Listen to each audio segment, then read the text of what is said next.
오늘은 이제 가족법회, 일요 가족법회. 가족이 뭐예요? 가족 하면은 좀 마음이 좀 찡하죠. 예. 그 생명을 이어주고, 또 둘이 아니고, 그리고 가장 편안한 거, 어떤 잘못을 해도 다 용서받을 수 있는 것, 예. 이런 게 이제 가족이고 가정이라고 이제 볼 수가 있죠. 가족이 편안하기만 할까요? 안 편안하죠? 왜 안 편안할까요? 편안하죠. 한데 또 안 편안해요. 그게 왜 안 편안해요? 현상은 어때요? 현상은 다르죠. 현상은 다른데 본질은 같아요. 그래서 근데 우리는 현상적으로 보기 때문에 우리의 생각이 다르잖아요. 그러니까 생각이 다르니까 생각들이 이제 부딪히게 되어 있다는 거죠. 그래, 가족의 본질은 뭐예요? 공생인데, 그러면은 가족은 무엇을 토대로 공생을 하는가? 무엇을 토대로 공생을 해요? 본질이요. 그러니까 개인은 무엇을 토대로 살아요? 무엇을 토대로 우리는 살아가고 있나요? 본질이죠. 우리 모두가 다 태어나서부터 자기가 갖고 있는 땅이 있어요. 자기 땅, 내 것이 원래가 있는데 내 것을 가지고 그걸 가지고 이 세상을 살아가야 되는데 이걸 모르고 사니까 내 재산이 얼마만큼 있는지, 이걸 가지고 어디에 써야 될지, 어떻게 해야 될지 이걸 아무것도 모르고 바깥으로만 끄달려서 살다가 보니까 이게 이제 좋게 못 살아지는 거죠. 근데 그러한 개인의 토대나 가족의 토대나가 같아요, 달라요? 같죠. 개인의 토대나 가족의 토대나가 같아요. 그게 바로 뭐냐? 이 생명의 본질이죠. 생명의 본질. 근데 그럼 생명의 본질은 무엇인가? 종교에서 말을 하고 있는 거죠. 생명의 본질에 대해서. 그래서 종교란 무엇인가? 종교는 뭐예요? 현상 이면의 본질. 이 세상의 모든 사람들, 모든 나타나 있는 색깔들, 빨강, 파랑, 노랑, 크고 작고 높고 낮고 이 모든 색깔 이면에 본질이 있어요. 그 본질은 이제 하나로 되어 있는 거죠. 이 본질이 형체가 있어요, 없어요? 형체가 없어서 안 보여요. 안 보이기 때문에 어떻게 했어요? 경전에다가 써놨어요. 그게 바로 경전이에요. 형체가 있어서 보이고 알 것 같으면은 경전에 안 써놓아도 다 아는데 몰라요. 형체가 없어요. 지금 여러분들이 지금 움직이고 끄떡끄떡하고 말하고 하는 것은 현상인데 이 현상 이면의 본질에서 이게 나오고 있어요. 하나의 본질에서 나오고 있는데 이게 안 보인단 말이에요.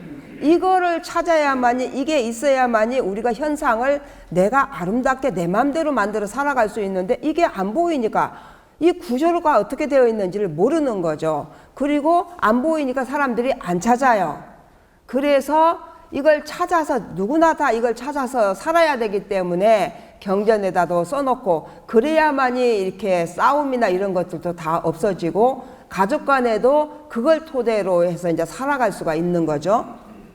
경이 성경도 있고 불경도 있고 그래요. 지금 우리가 이제 지금 세상은 과학의 발달로 인해 가지고 세계가 나라가 따로따로 있기는 하지만 다 터졌어요. 이제 다 터져 가지고 이제는 세계가 뭐 하나의 공통 가치관이 있어야 돼요.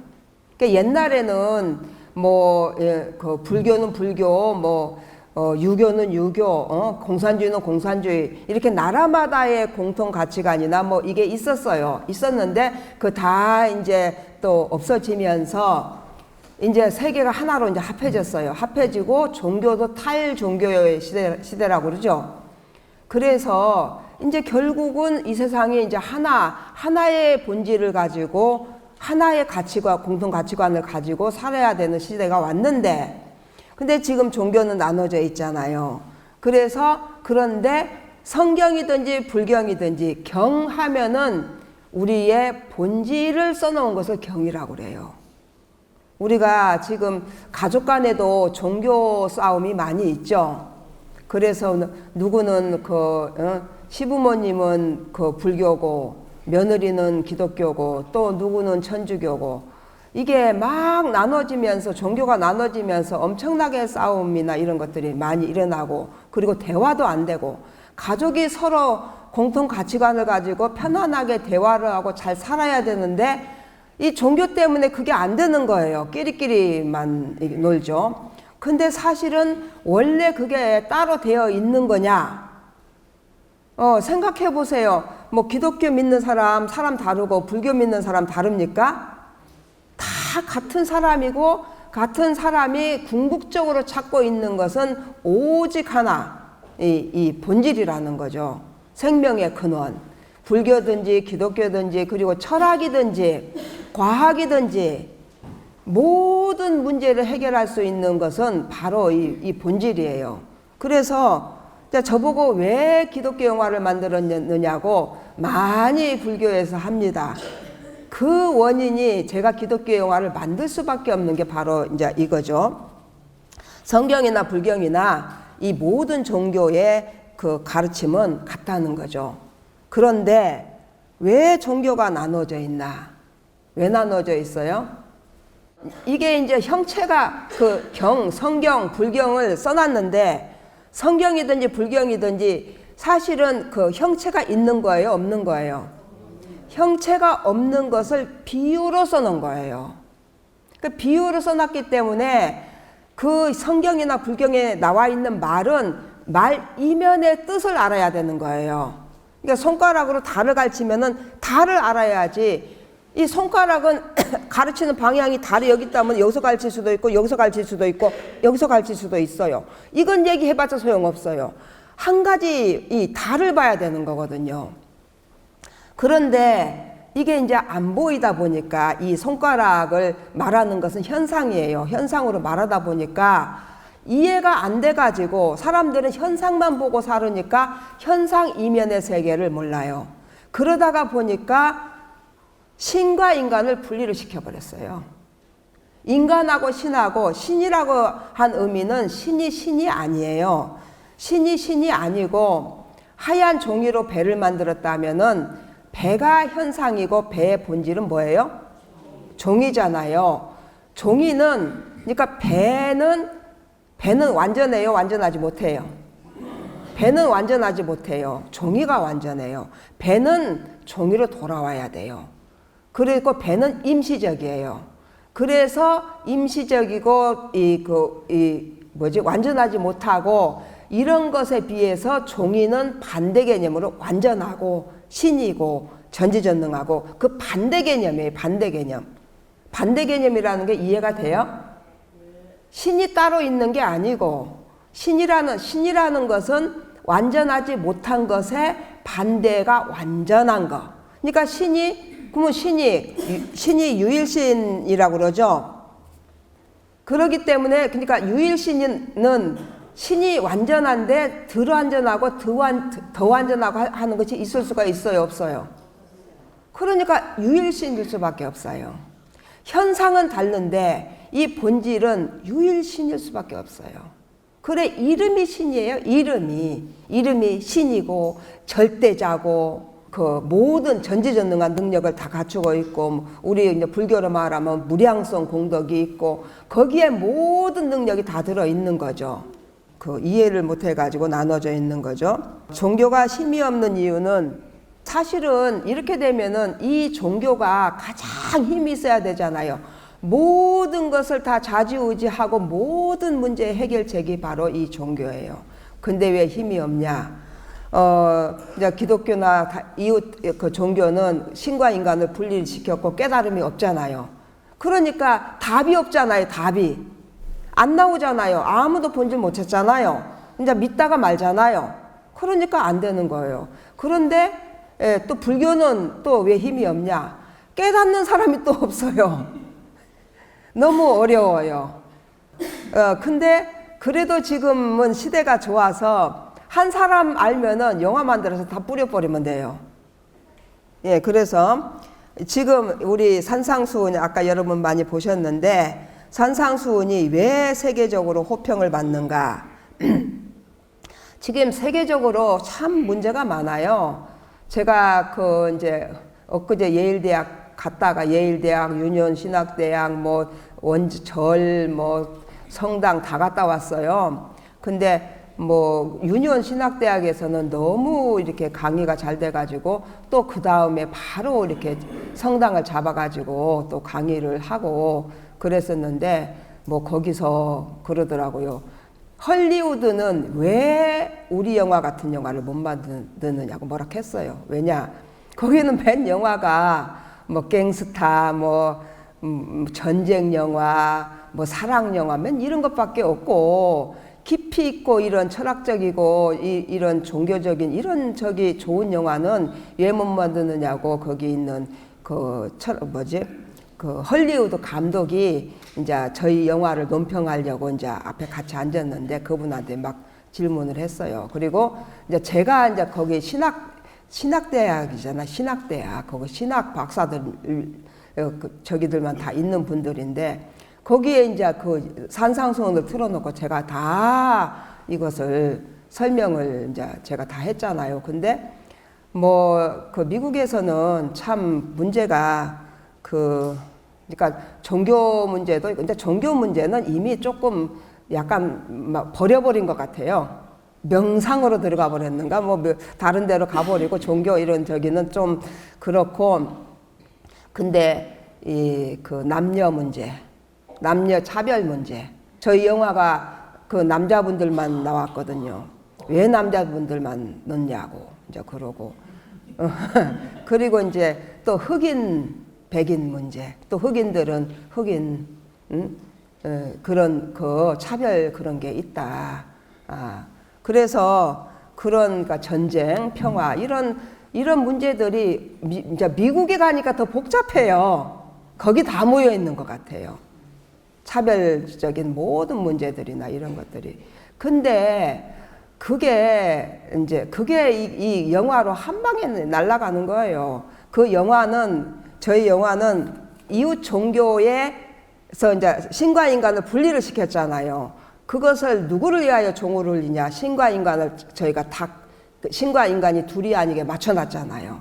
그러니까 이제 그러니까 성경에서 성경을 배운 분들이 이 뜻을 몰라가지고 신과 인간이 분리가 된 상태에서 계속 그냥 믿고만 있는 거잖아요. 예수님이 다 뭐 죄를 사해 줬다고 그냥 믿으면 천국 간다 하고. 근데 그게 말이 안 되는 거잖아요. 근데 이제 이게 종교가 원래 같기 때문에 불교에서 깨달으면은 그쪽의 것을 알 수가 있어요, 없어요? 알 수가 있게 되어 있어요. 이웃 종교에서는 오히려 깨닫지 않기 때문에 몰라요. 뭘 알 수가 없어요. 그러니까 왜 스님이 기독교 영화를 만들었냐고 하지만 제가 안 만들면 누가 만들어요? 못 만들어요. 불교에서 안 만들면 못 만들어요. 왜냐? 알 수가 없기 때문에 막연히 그냥 믿지 뭔가를 이렇게 증득을 하지 않잖아요. 그럼 결과가 없잖아요. 결과가 없으니까 믿어져요? 결국은 안 믿어져요. 근데 불교는 어때요? 깨달음으로 가잖아. 증득을 하잖아요. 신해 행증 믿고 알고 행하고 증득을 해요. 그러니까 알 수밖에 없어요. 알아낸다는 거죠. 그러니까 알아내고 보니까 뭐 같은 거네. 불교든 다른 종교든 과학에서도 다 이 본질 찾잖아요. 근데 뭘로 찾아요? 쪼개잖아요. 쪼개. 그 하얀 종이로 배를 만들었다면은 배를 쪼개면 본질이 나와요? 안 나오죠. 배를 쪼개면 안 나와요. 어떻게 해야 나와요? 배를 놓아야 되죠. 해체해야죠. 배를 놓아야 돼요. 그래야 나와요. 그러니까 백날 옆으로 쪼개봤자 이제 돈 암만 많이 들이고 해도 안 나오는 거거든요. 근데 이게 전부 과학, 철학, 종교, 모든 그 불평등의 문제, 이 모든 것을 전부 다 이 산상수훈 하나에다 다 넣어놨어요. 그러니까 산상수훈이 모든 거 다 해결책이에요. 거기는 기독교의 말씀을 가지고 설명을 해놨는데 뭐 불교 거 한 개도 없다고 뭐 누가 그러대요. 근데 한 개도 없는 것이 아니라 다 있어요. 생각해 보세요. 성경 말씀 여러분 모르잖아요. 모르는데 그게 똑같은 거라면은 그걸 보고 저기 이웃종교에서는 이렇게 말씀해 놨구나. 해가 선이 나고 악이 나고 똑같이 비추듯이 너희들도 그와 같이 온전해라. 선이 악은 똑같이 봐야 온전해진다 그 말이잖아요. 그러면은 그렇게 행을 해야 온전해지는 것이지. 헛맹세를 하지 말라고 하였으나 나는 너희에게 이르노니 도무지 맹세하지 말지니 하늘로 다지 말라. 하나님의 보좌이며 땅으로도 말라. 뭐 하나님의 발등상이며 예루살렘으로도 말라. 뭐 그 큰 임금의 성이며 하면서 내 머리로도 하지 말라. 왜냐? 네가 네 머리털 하나라도 희거나 검게 할 수 있느냐. 그 말은 무슨 말이에요? 내가 하는 거 아니다 이거예요. 내가 하는 거 아니다. 우리 무아잖아요. 무아. 내가 없어요. 내가 하는 것이 아니다. 그러니까 그런 게 전부 말만 다르지 똑같은 것을 그것을 보면은 그러면서 여러분들이 그러면은 산상수훈을 보면서 მე뜨걸 하는 거잖아요. 과학도 해결하죠. 종교도 해결하죠. 싸움도 해결하죠. 본질도 알죠. 이것을 한꺼번에 쫙 할 수 있도록 제가 이제 한꺼번에 해놓은 거예요. 그러니까 영화를 보고 그냥 대충 생각하면 안 되고 깊이 한번 잘 생각해 보면은 어떻게 영화 하나에다가 저렇게 타넣어놨을까? 영화 한 편만 보면은요, 어떤 성경이든지 불경이든지 그렇게 다 해놨어요. 과학, 모든 거 다 저것만 가지고도 다 해결하게 해놨다는 거죠. 그만큼 그렇기 때문에 이제 세계적인 호평을 받고 세계적으로 상을 19개를 탔는데 영화 한 편에 그렇게 타는 영화는 없어요. 그러니까 뭐 뉴욕에 가니까 벌써 그냥 유명한 감독이다가 막 했었고 벌써 막 소문났대요. 근데 이렇게 저기가 되는 게 없고, 그리고 가서 또 미국 개봉을 했잖아요. 저희 영화 같은 독립영화가 그런 미국 같은 데 개봉 잘 안 됩니다. 그리고 예일대학 못 들어갑니다. 아주 블랙버스터 같은 영화나 아주 유명한 세계적으로 유명한 예술 영화나 들어갈 똥말똥하죠. 근데 우리 영화가 들어갔다는 것은 우리 영화가 그 취급됐다 그런 얘기잖아요. 우리 영화 독립영화인데요. 사람들이 상업영화인 줄 알아요. 하도 가치가 대단하다 생각하니까 그렇게 생각하겠죠. 그리고 지금 또 이제 4차 산업혁명 시대라고 하는데 4차 산업혁명 시대가 되어지지 않으면서 이름만 있는 게 4차 산업혁명 시대라고. 그러니까 이름만 있으니까 어떻게 해야 될지를 모르잖아요. 근데 그게 바로 이제 세계가 하나로 통합되면서 모든 사람들이 공통 가치관이 있어야 되고 4차 산업혁명 시대도 이 본질하고 현상이 같아야 되는 시대가 4차 산업혁명 시대예요. 그래야만이 모든 것을 알게 돼 있어요. 지금 사람들이 4차 산업혁명 시대 학생들 교육을 어디로 어떻게 가르쳐야 될지 몰라가지고 막 지금 찾고 있는데 저 영화가 4차 산업혁명 시대 대비하는 겁니다. 저기 다 들어있어요. 저 본질을 알면은 이 본질을 갖고 계속 이제 울고 먹는 거죠. 산상수훈이 다 해결책이고, 그러니까 이 본질이 가족의 공통가치관도 되고 사회의 공통가치관도 되고 전 세계의 모든 공통가치관이 바로 이제 본질이에요. 그러니까 전에는 본질을 통째로 찾아가지고 쓰는 게 아니고 본질에서 그냥 빼먹었어요. 기도나 이런 게 본질에서 필요한 거 빼먹는 거거든요. 근데 지금은 본질을 통째로 알아야만 되는 시대가 되어 있다. 왜냐하면 본질을 알아야 통찰력이나 이런 게 생기거든요. 그러면은 본질은 무엇인가? 이 본질이 본질, 이 세상에 있는 모든 나타나 있는 것은 현상이고, 현상 이면에 딱 하나 있는 게 본질이에요. 누구나 다 똑같은 게. 이 그 비행기의 본질은 뭐예요? 예, 종이죠. 예, 그 다음에 배의 본질은 뭐예요? 종이죠. 예.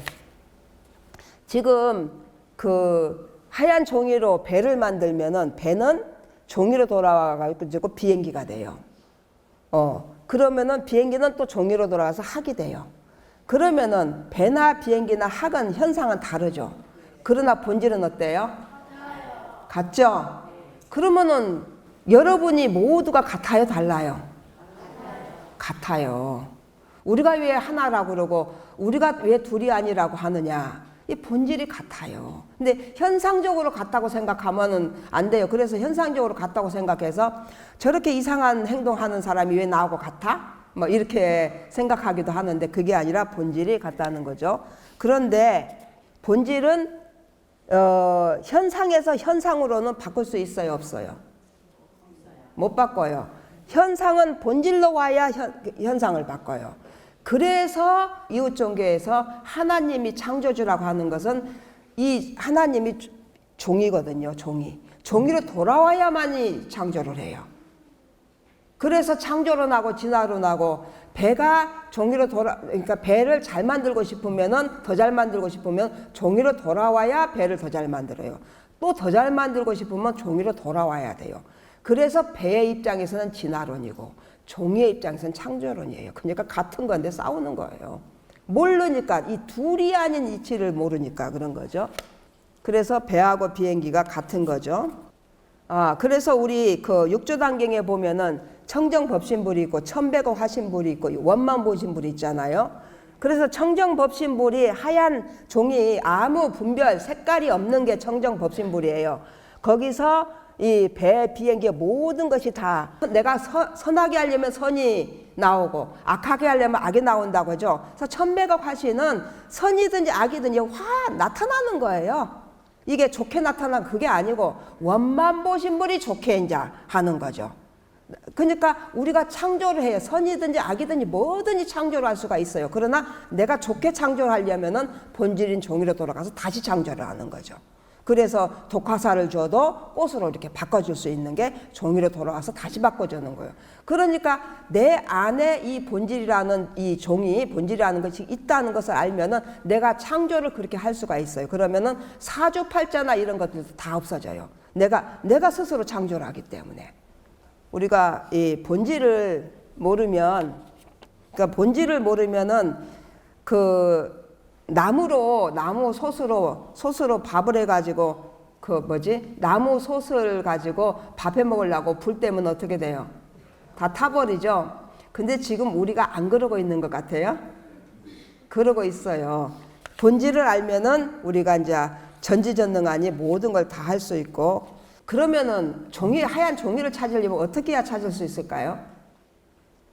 배를 놓아야 돼요. 그래서 여러분들이 지금 하고 있는 모든 현상은 다 종이로 돌아가야 되기 때문에 하고 놓아야 돼요. 종이는 또 창조를 하고 놓고 창조를 하고 놓고 일체 모든 것을 놓으면은 수행은 그렇게 해야 돼요. 행주자와 앉거나 눕거나 움직이거나 다 하고 놓고 이렇게 하면은, 그리고 분별이 없고 그러면은 바로 본질을 찾을 수가 있어요. 백날 앉아 있는다고 되는 것도 아니고 이 원리를 알아야 되는 거죠. 그런데 우리가 그렇게 해가지고 다 찾아가지고 언제 써요? 그래서 사실은 우리가 종교를 갖고 있는 것은 본질을 찾으려고 하는 것은 본질을 쓰려고 하는 거예요. 그래서 저희는 본질을 갖다 108생명법이라고 108개로 나눠놨어요.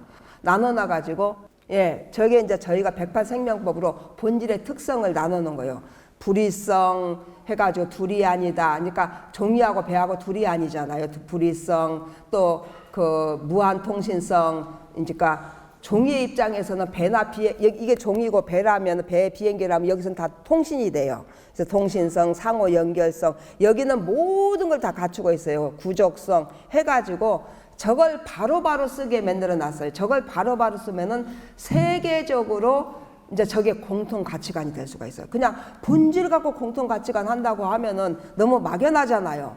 그래서 구체적으로 제가 만들어 놨는데 실제로 활용한 사례를 발표를 하고 마칠까 합니다. 그 이제 가족 간의 이 108생명법을 이제 활용을 해가지고 이제 가족이 좋아진 그런 사례를 발표를 하겠습니다.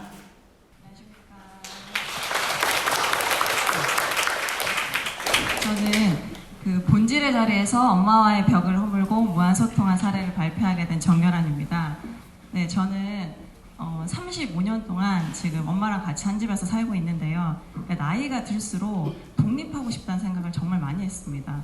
그 이유는 이제 제 생각에는 제가 지금 교직에 있거든요. 이제 선생님이고 하니까 뭐 맡은 일, 내 할 일 잘하고 있는 어엿한 어른이라고 생각을 하고 있는데 엄마는 저를 아직도 아기로 본다는 생각이 들었습니다. 이게 왜냐면 주로 저희 엄마가 저한테 하는 잔소리가 빨리 자라, 라면 먹지 마라, 발에 크림 발라라, 그 머리 안 예쁘다 바꿔라 이런 얘기를 하세요. 그럼 저는 내가 애도 아니고 뭐 빨리 자고 안 자고 내 마음대로 하는 거고 라면 먹고 안 먹는 것도 내 마음대로 하는 건데 엄마는 왜 저렇게 엄마 마음대로 저렇게 하실까 이런 생각을 했어요.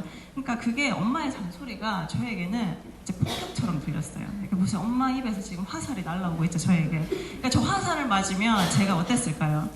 너무 짜증나고 집을 막 나가고 싶은 생각을 정말 많이 했어요. 하지만 집 나가면 돈 들잖아요. 그러니까 꾸역꾸역 참고 살았어요. 그리고 저는 지금 대해사 국제선언에서 어린이 법회 교사로 활동을 하고 있습니다. 이제 대해사 국제선언은 매주 토요일 어린이 법회가 있는데요. 이제 3월이 되면서 수능성 법회를 제가 준비를 했습니다. 수능성은 어떤 생명법이냐면 여기 그림을 보시면 지금 열심히 그 연철과 강철을 담금질하고 있는 중이에요. 종류가 다른 두 철을 담금질을 하고 있는데 수능성은 어떤 환경이나 상황에서도 수능하여 동화될 수 있는 생명법입니다. 제가 법왕자 카드에 있는 그 문구를 한번 읽어드리겠습니다. 지금 당신은 회사의 업무, 학교 공부, 금전적 어려움 등을 피하고 싶거나 누가 해결해 주었으면 하는 생각이 있으신가요? 그런 상황이라면 누구나 잘 모르고 낯설기 때문에 받아들이기 어렵고 두려움이 있습니다. 세계적으로 유명한 칼을 만드는 회사의 비밀은 서로 다른 성격인 연철과 강철을 합쳐서 담금질하는 데 있다고 합니다. 이처럼 서로 다른 성질의 철들도 근본은 같은 철이기 때문에 합쳐서 담금질을 하면 더 좋은 칼로 거듭날 수 있듯이 좋은 일이나 힘든 일들도 발생한 근원은 본질이 둘이 아닙니다. 어느새 나의 것으로 동화되기 때문에 해나갈 수 있게 됩니다. 그러니 오늘 주어진 어려움들에 대해 할 수 있다고 믿고 회피하지 마시고 수능해 보세요. 어떤 문제도 거리낌 없이 응대할 수 있는 막강한 파워맨이 되어 있을 것입니다.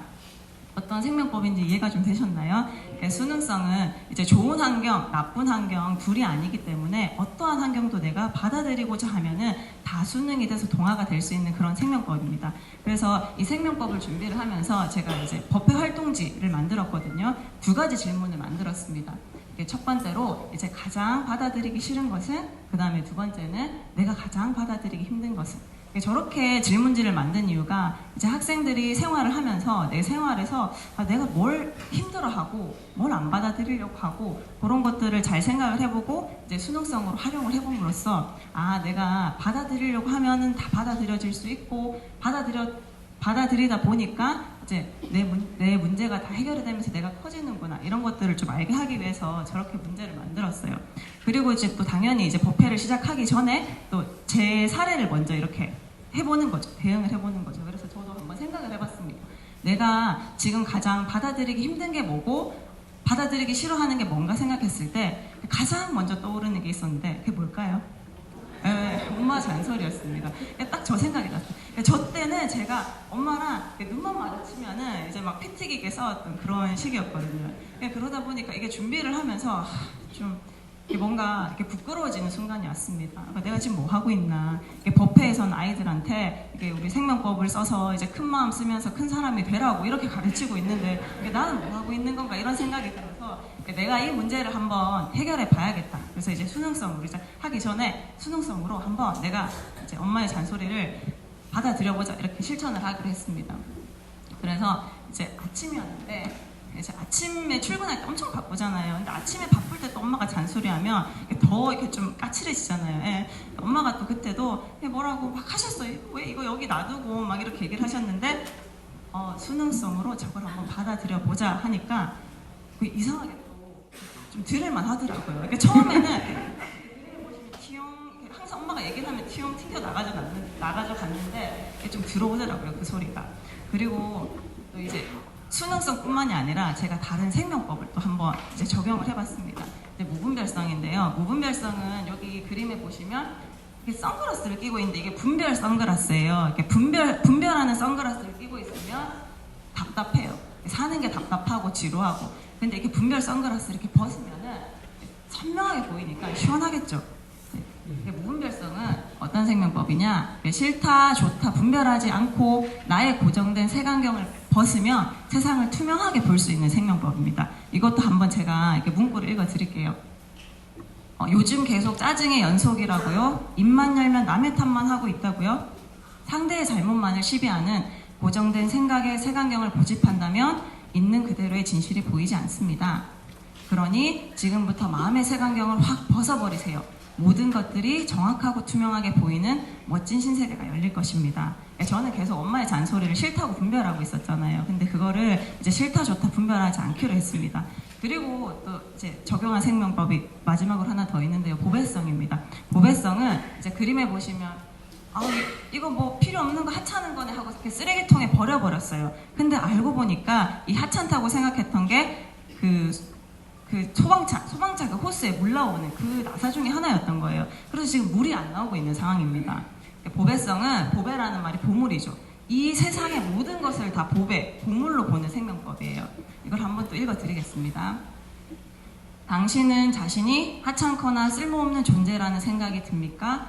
혹은 다른 사람과 비교했을 때 못나고 가난하고 부족하다는 생각을 하십니까? 자동차 부품에서 20만 개의 나사 가운데 한 개만 빠지거나 잘못되어도 큰 사고로 바로 이어집니다.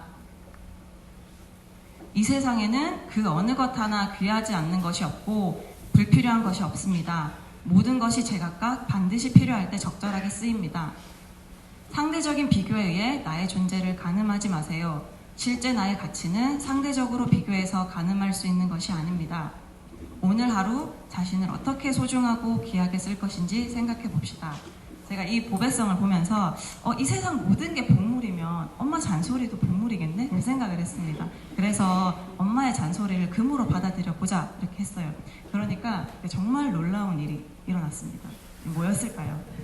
따단, 엄마의 마음이 보였어요. 이렇게 보이지 않던 엄마의 마음. 다음 이렇게 보시면 제가 이제 분별안경, 엄마 잔소리가 싫다라는 그 분별안경을 쓰고 있을 때는 잔소리를 잔소리라고 들었어요. 근데 그 싫다라는 그 분별안경을 벗어버리니까 잔소리가 잔소리가 아니라 그러니까 엄마가 나를 향한 사랑, 걱정, 염려였다는 게 보였어요. 사실은 이걸 몰랐을 때는 이제 잔소리를 잔소리로만 들으면 잔소리 들으면 싫잖아요. 짜증나. 나한테 간섭하는 것 같고. 그러니까 마음의 벽만 쌓이는 거죠. 하지만 이렇게 수능해보고 엄마 잔소리 수능해보고 보물이다 생각하고 싫다 좋다 분별하지 않으니까 이게 다 이렇게 무너져 내렸어요. 이렇게 무너져 내리면서 엄마의 마음이 보이면서 그리고 엄마가 이해가 됐어요. 그러니까 엄마가 사실은 참 속상하겠구나. 왜냐하면 이제 나를 걱정하고 생각을 해서 하는 말인데 나는 그걸 듣지도 않고 반대로만 하고 하니까 엄마가 참 속상했겠구나. 그리고 그 잔소리를 듣는 나보다 나는 이제 잔소리 듣는 내가 더 힘들다 생각했는데 잔소리를 하는 엄마가 더 힘들겠다는 생각이 들었습니다. 이렇게 잔소리를 잔소리로 들었을 때 엄마가 이제 잔소리 폭격한다고 했었잖아요. 그러니까 저도 짜증 폭격으로 대응을 했던 거죠. 좀 알았다고 잔소리 좀 그만해 이런 식으로. 그러니까 잔소리 폭격하면 짜증 폭격하고 잔소리 폭격하면 짜증 폭격하고 이런 악순환을 계속해서 반복을 했었어요. 그럼 한 집에 살면서 어떻겠어요? 너무 괴로웠겠죠. 이제 엄마는 엄마대로 괴롭고 저는 저대로 너무 괴로웠습니다. 하지만 이렇게 법으로서 모든 게 엄마의 잔소리가 정리가 되었어요. 자식의 본질은 이제 자식으로서 이제 엄마의 마음이 보이니까 자식으로서 어떻게 해야 되는지 그 본질에 대해서 생각을 할 수 있게 되더라고요. 그러니까 자식은 부모님의 마음을 좀 편안하게 해드리는 게 자식으로서의 도리다라는 생각이 들더라고요.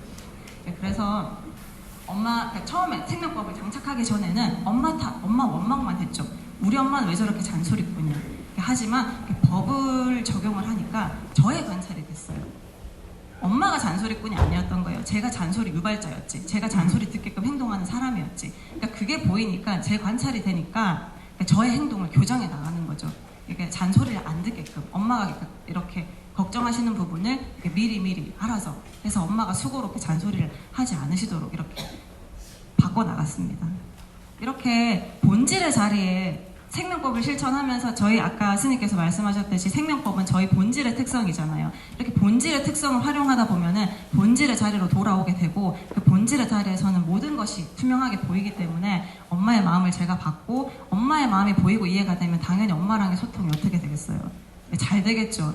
엄마랑 소통이 무한 소통이 되면서 지금은 정말 잘 지내고 있습니다. 그리고 이제 저희 엄마랑 저는 도반이거든요. 제가 엄마 덕분에 이렇게 대해사 국제선언에 와서 이렇게 공부를 하고 있습니다. 근데 엄마랑 이제 요새는 가족끼리 만나면 이제 대화 많이 하세요? 네, 많이 하세요?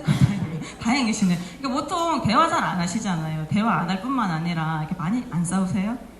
네, 많이 싸우시잖아요. 근데 저희는 함께 공부를 하니까 이제 공부, 수행, 이제 법이라는 주제를 가지고 정말 많은 얘기를 하고 무궁무진하다라고 할 수 있는 얘기가 그리고 또 이제 어떤 부딪힘이 있더라도 그거를 빨리 해결하게 되더라고요.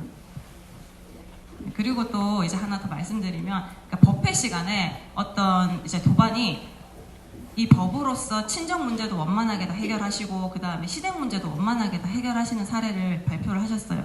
그러면서 스님께서 이제 한 사람만이라도 이 공부를 하면 이 공부대로 이제 본질대로 실천을 하게 되면 전체를 다 편안하게 돌릴 수 있다, 원만하게 돌릴 수 있다 그런 말씀을 하셨는데 그걸 듣고 그럼 저는 그 생각을 했어요. 아 그러면 나 하나 이 법대로 본질대로 자라면 우리 가족은 전체가 다 원만해지겠네 그 생각이 들더라고요. 그러면서 이제 제 남동생이 생각이 났어요. 제 남동생은 지금 대전에 살고 있는데 이제 고등학교 때부터 기숙사 생활을 해서 나가 살았어요. 그때부터 이제 따로 떨어져 살아서 크게 이렇게 왕래가 없었거든요. 사실 저는 그래도 별 신경도 안 썼어요. 이렇게 동생 뭐 이렇게 뭐 그러든지 말든지 그냥 전 저대로 이렇게 살았는데 이제 그때 그 법회를 들으면서 이제 가족에 대해서 생각을 하게 되면서 제 동생이 떠올랐거든요. 그러면서 이제 나 하나만 잘하면 가족이 원만해진다면 내가 내 동생을 한번 챙겨봐야겠다라는 생각이 들었습니다. 그리고 동생이 이렇게 집에 잘 안 오는 이유는 오면 불편하니까 안 오는 거잖아요. 그래서 이제 동생을 좀 잘 편안하게 집에 편안하게 올 수 있도록 잘 챙겨야겠다는 마음이 들었습니다. 그래서 이제 이번에 명절에도 동생이 왔을 때 편안하게 있을 수 있도록 해주고 그 다음에 저는 이제 생전 때 좀 부끄럽지만 35년 만에 처음으로 이렇게 동생한테 선물도 줬거든요. 이제 집에 갈 때 잘 가라고 그렇게 하니까 동생도 변화가 되더라고요. 연락도 잘 하고 있고 지금은 그렇습니다.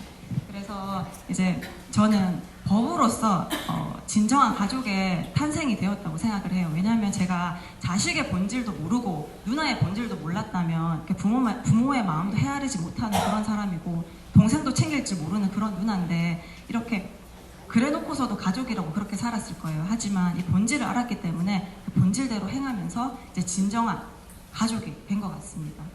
예, 안녕하십니까. 저는 그 108생명법으로 남편과 슬하에 세 자녀를 기르고 있는 절대 엄마 김동순입니다.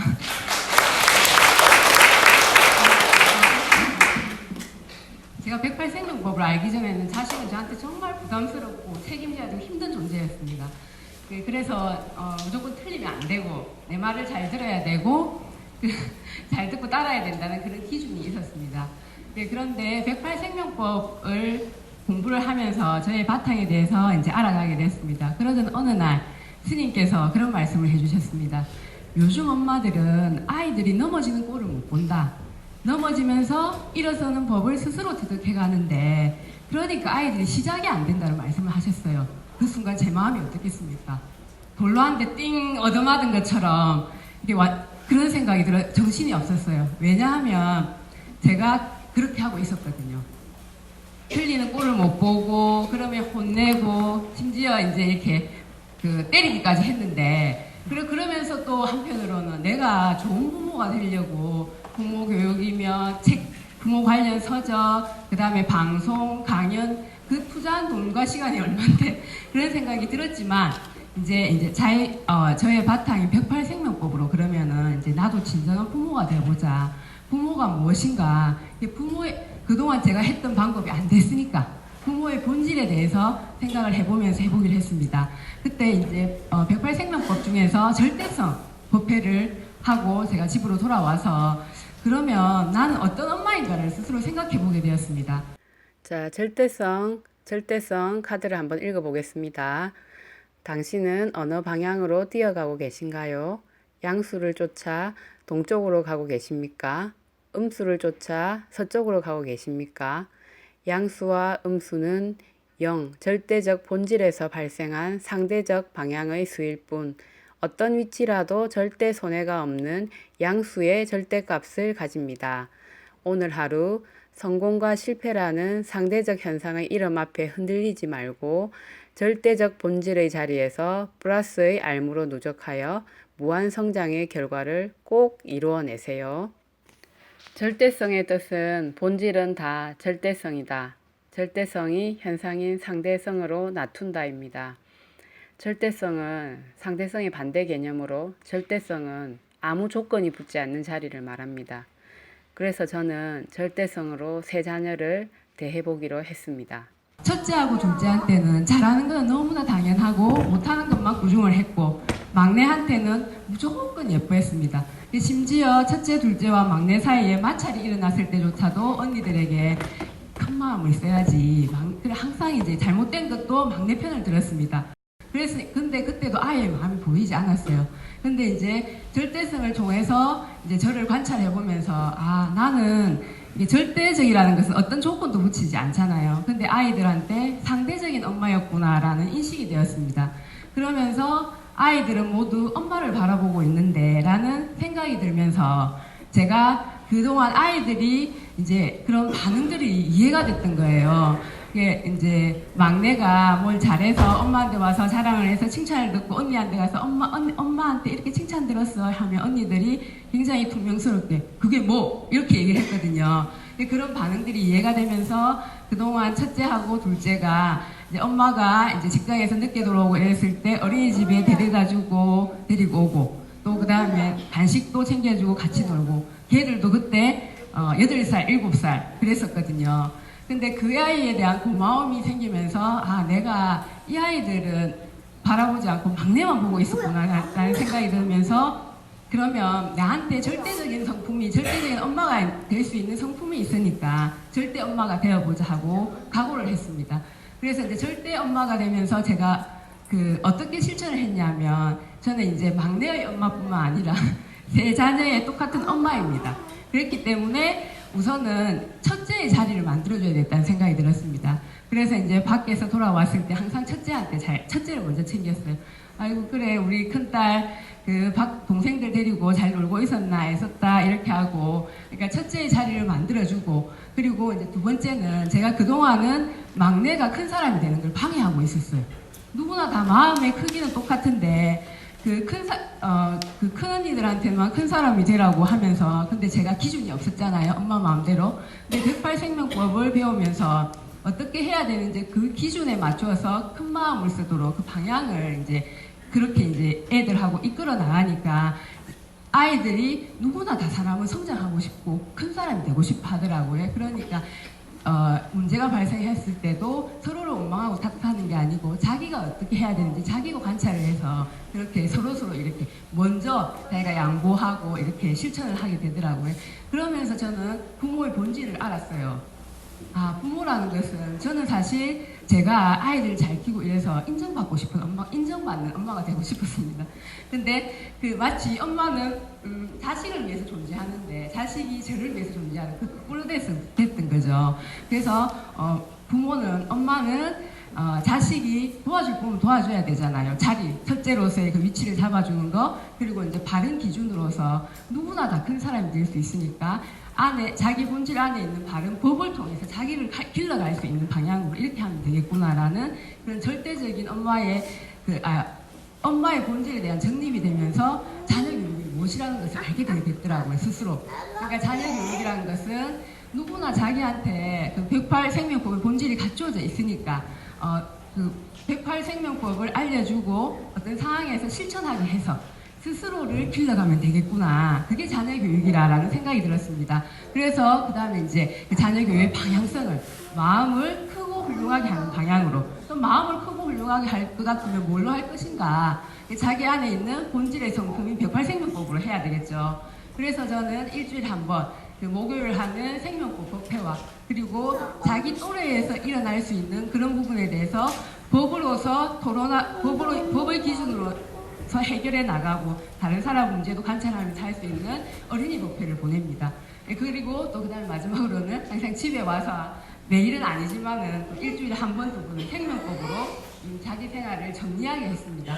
그렇게 하니까 정말 자녀 교육이 편안하고 좀 너무 쉽더라고요. 제가 그러면 108 생명법으로 집에서 자녀들과 어떻게 소통하고 있는지 한 가지를 이제 말씀드리겠습니다. 저희 집은 이제 그 가족 그 5명 다 이제 이렇게 법회를 다니면서 생명법 공부를 하고 있거든요. 그래서 매일 아침마다 이 108 법왕자 카드를 한 장씩 뽑습니다. 그날 뽑은 게 무의역행성입니다. 무의역행성은 어떤 뜻이냐 하면 누구나 본래 자기 안에 무한한 능력을 갖추고 있기 때문에 거스르지 않고 받아들이면 무슨 일이든지 원만하게 해낼 수 있다라는 그런 생명법입니다. 그때 이제 그렇게 아이들한테 한번 읽어주고 설명을 하고, 마침 둘째가 소파에 누워서 이제 공부를 하고 있는 거예요. 그래서 제가 아이들한테 가르쳐야 줘야 되겠다는 생각으로 여원아 자리에서 일어나서 방에 들어가 책상에 가서 공부해 이렇게 하니까 아이가 벌떡 일어나는 거예요. 짐을 챙겨서. 얘들아 이봐라 저게 바로 무의역행성이야. 엄마가 얘기할 때 싫다 좋다 하지 않고 받아들여서 하는 거 이렇게 하니까 그 옆에서 이제 저희 집은 이제 청소구역이 있거든요. 이제 청소를 하고 있던 막내가 TV를 막 이렇게 거실에 이게 선반이나 이런 거 청소하는 막내가 TV 먼지를 닦는데 플레이로 닦다가 안 되니까 또 휴지를 가져와서 닦고, 또 그 다음에 평소 같으면 자기 청소구역이 많다고 막 이렇게 화를 내면서 갔었거든요. 그날 또 쪼르르 현관으로 가더니 현관 선반을 금방 닦아놓고 들어오는 거예요. 그러면서 이제 또 막 달려와가지고 저한테 엄마 제가 무의역행성을 실천했어요. TV에 먼지 닦을 때 걸레로 잘 안 돼서 힘들었는데 힘들다 하지 않고, 또 그 다음에 제가 이제 그 현관 선반을 하기 싫다 하지 않고 제가 하고 왔어요. 이렇게 이제 저한테 좀 자랑을 하더라고요. 그러면서 제가 이제 생각을 해보니까 우리 첫째는 평상시에 보면은 엄마나 어른이나 무슨 얘기를 하면 그대로 받아들여서 실천한다는 생각이 들었습니다. 그래. 이제 보니까 우리 큰언니는 항상 보면은 엄마나 할머니 말씀을 듣고 받아들여서 거스르지 않고 잘 실천하는갑다. 근데 그게 이제 원래 이제 우리 무의역행성이 내 안에 있기 때문에 그렇게 할 수 있는데 그게 잘 안 되는 사람이 있으니까 이제 이런 법왕자 카드를 통해서 만들어서 실천하게끔 손님이 만드셨는갑다. 이렇게 이제 설명을 해줬었거든요.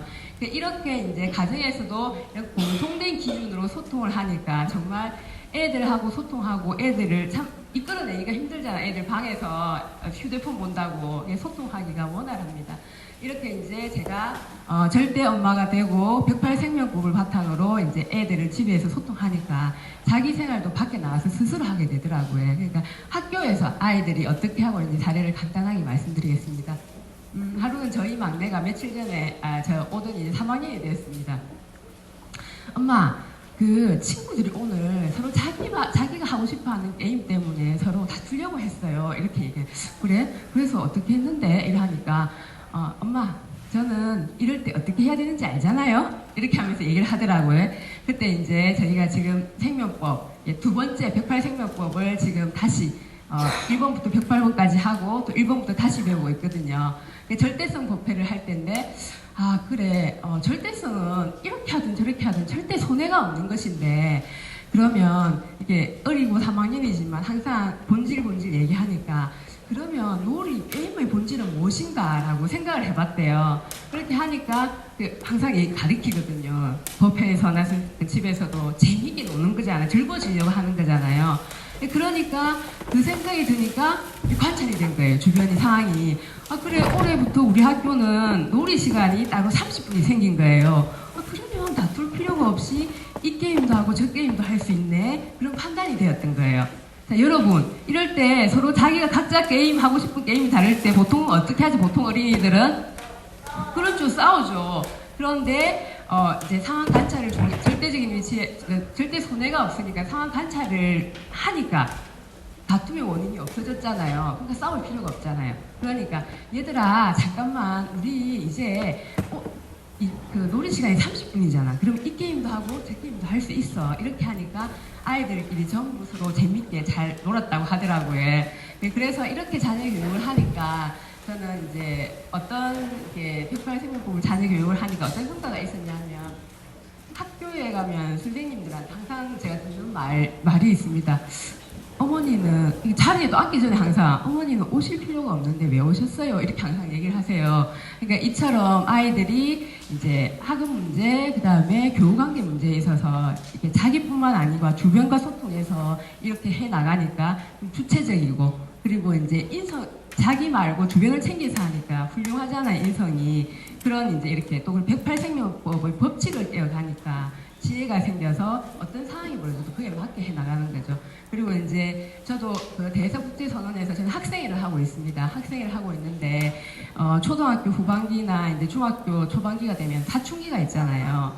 저희 애도 이제 어느 날 와가지고 엄마 다른 친구들은 엄마랑도 다투고 그러는데 왜 저는 사춘기가 안 와요? 이렇게 묻는 거예요. 그래서 제가 사춘기는 아무한테나 다 오는 게 아니다. 사춘기가 오는 이유는 사람이 자기 이제 몸은 커지고 이제 이렇게 정신은 무엇을 기준으로 해야 될지 살아갈지 모르니까 그러니까 가치관이 혼돈이 와서 사춘기가 오는 거다. 근데 니는 108생명법을 기준으로 니를 조절하는 법을 알고 어떻게 해야 될지 아니까 사춘기가 안 오는 거지. 이렇게 얘기를 했거든요. 이런 것처럼 이제 이 108생명법 보방자를 통해서 이제 하니까 제가 예전에는 참 1부터 10까지 하나하나 간섭하면서 저도 이제 좋은 엄마가 되려고 했기 때문에 제가 다 하려고 했었습니다. 근데 그런 부분을 108생명법이라는 법을 가르쳐 주니까 법이 스스로 법이 아이들을 가르쳐서 제가 세 자녀를 두는데도 요즘 애들 엄마 얘기 들어보면 방에도 마음대로 못 들어간대요. 예, 방에 들어가서 옷 살 가지고 오고 그리고 말을 붙이려고 해도 서로 직장 다니고 바쁘니까 힘들어서 서로 모른 척 한대요. 예, 그렇게 살아가고 있는데 저는 세 자녀를 두었음에도 편안하게 그리고 이제 예전에 그렇게 부모 교육을 쫓아다니면서도 안 되더니 좀 이렇게 우아하게 살아가고 있습니다. 이상입니다. 본질의 특성이거든요. 본질의 특성으로 전부 공통 가치가 아닙니까? 어린이하고 엄마하고도 이제 공통 가치관이 있으니까 대화가 통한다는 거예요. 그냥 뭐 이렇게 해라 저렇게 해라 하면은 맞는지 틀리는지를 모르는데 이게 법이다 하니까 그 법대로 하니까 말 필요 없어요. 그냥 그 카드 주면은 알아서 해요. 그래서 이 모든 세계적으로 모든 그러니까 이 문제들을 아마 이제 저 법왕자 카드로 제가 할 겁니다. 감사합니다.